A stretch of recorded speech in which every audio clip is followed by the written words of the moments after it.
आप याद करिए 3-4 दिन पहले जब जिस दिन देवेंद्र जी ने खबर ये ब्रेक की थी, इंडिया टीवी ने सबसे पहले बताया, बाकी लोग तो सोशल मीडिया में बता रहे थे लोग, लेकिन इन्होंने बताया कि सम्राट चौधरी मुख्यमंत्री होंगे। हम लोग सुबह दमदार 10 में बैठे हुए थे, तब भी इन्होंने कहा कि नीतीश कुमार का से रहेगा, ये दूसरे राज्यों से अलग है बिहार, इसलिए नीतीश कुमार का से रहेगा। तो वो से यहां तक है कि नीतीश कुमार देखेंगे। मैं बात कर लेती हूँ, ये जो अजीत जी इशारा करें देवेंद्र, वो से है, इसीलिए अभी तक इस्तीफा नहीं है। पहले ऐलान होगा सम्राट चौधरी का, फिर इस्तीफा होगा निश्चित तौर पे, क्योंकि गठबंधन की सरकार थी और ये नहीं हो सकता था कि बीजेपी बाकी राज्यों में, जैसे राजस्थान में अपने हिसाब से अपने फैसला ले लिया, हरियाणा में अपने हिसाब से ले लिया, छत्तीसगढ़ में, मध्य प्रदेश, कहीं भी बात कर लें, उड़ीसा में बात कर लें, बिहार वो स्टेट नहीं था जहां पर अपने हिसाब से पहली बात फैसला लीजिए और कोई एक्सपेरिमेंट कर लीजिए। ये दोनों ही चीजें नहीं थी।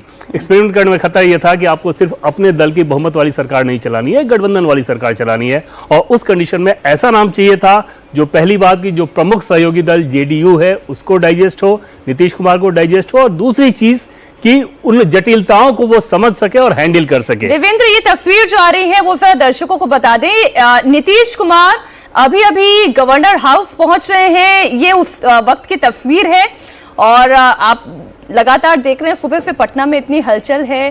कैबिनेट मीटिंग हुई, उसके बाद फिर इधर बीजेपी की बैठक शुरू हुई, इधर नीतीश कुमार निकल चुके हैं, गवर्नर हाउस इस्तीफा देने के लिए पहुंच रहे हैं। ऑब्वियस चॉइस की हम बात कर रहे हैं, ऑब्वियस चॉइस राजकुमार जी, क्यों सम्राट चौधरी दिखाई दे रहे हैं? देखिए, एक तो सोशल कॉम्बिनेशन की बात कही कि आपको कुशवाहा, कोरी, कुर्मी उनको साथ लेके चलना है, क्योंकि लालू यादव ने जो सोशल कॉम्बिनेशन बनाया था सामाजिक न्याय की ताकतों का, उसी के बीच में से कहीं ना कहीं नीतीश कुमार ने बड़ी मेहनत से एक ईबीसी वर्ग या बाकी जो पिछड़ी जातियां हैं यादव के अलावा जो कम संख्या में है, उनको साथ लेकर के अपना एक सामाजिक समीकरण बनाया जो बीजेपी के साथ मिलकर के विजयी समीकरण बना। तो उस विजयी समीकरण को बीजेपी कतई नहीं चाहेगी कि किसी भी तरह से डिस्टर्ब हो, और उसमें सम्राट चौधरी की जो एक तालमेल रहा है नीतीश कुमार के साथ। हालांकि बड़ी दिलचस्प बात यह है कि कभी सम्राट चौधरी ने कहा था कि जब तक नीतीश कुमार को मुख्यमंत्री पद से नहीं हटा दूंगा तब तक मुरैठा नहीं बांधूंगा। वही सम्राट चौधरी उनके सीएम बन गए, हाँ, वही डिप्टी सीएम भी बने, और इतना बढ़िया तालमेल रहा इस दौरान कि सम्राट चौधरी के नाम पर नीतीश कुमार की सहमति बताई जाती है। तो कुल मिलाकर के बीजेपी कोशिश ये कर रही है कि न सिर्फ सरकार में कंटिन्यूटी रहे, बल्कि जो एक सोशल कॉम्बिनेशन या पॉलिटिकल इक्वेशन बनाई है उसको भी आगे कंटिन्यू किया जाए, ताकि आगे के समीकरण में कोई समस्या नहीं आनी चाहिए।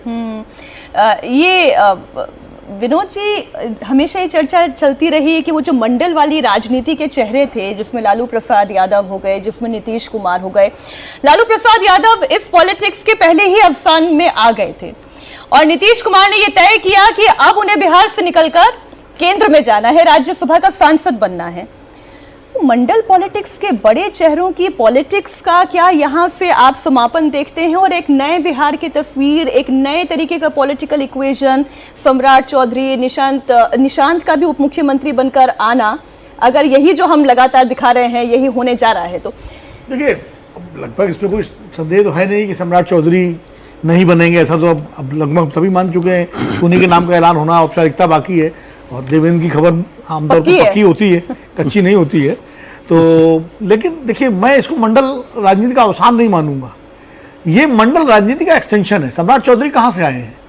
सम्राट चौधरी शकुनी चौधरी के बेटे हैं।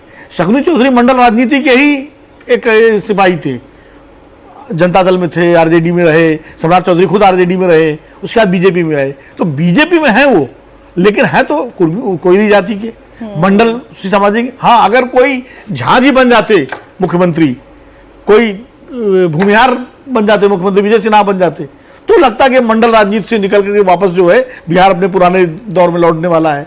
मुझे लगता नहीं, इतिहास की सुई कभी पीछे नहीं घूमती है। सम्राट चौधरी अगर बन रहे हैं, देखिए सम्राट चौधरी आसानी से नहीं बनाए जा रहे हैं। सम्राट चौधरी को डाइजेस्ट बीजेपी कर रही है।